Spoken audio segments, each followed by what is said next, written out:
yêu chiều thiên hùng trao bùa tôn hiền sẽ công bùa mày nhảy quân nhau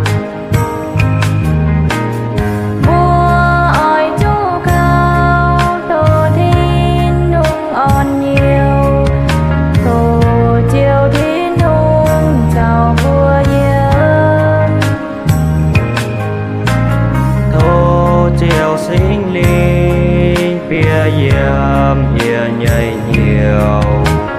buồn nhẹ nhàng họp chiếu nhảy lời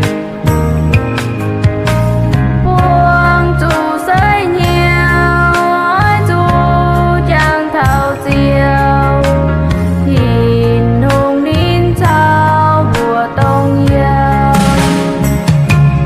chúa xiên chiều anh non đôi tu hiền hiền nhảy treo mái còn mai xiên chiếu nhẹ xuống nên nghe tài trao búa tùng hiền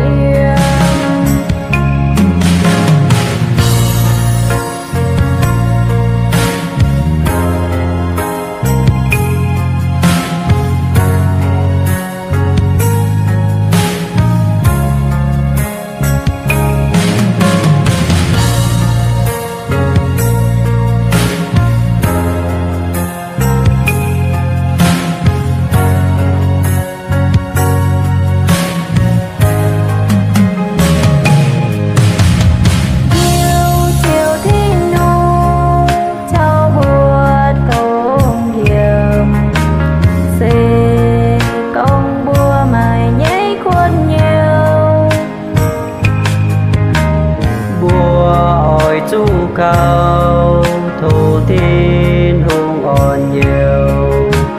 thổ chiều thiên hùng chào bùa yêu búa xiên chiều tu phải ngon bùa gia tu ya liều nhơi chiang mai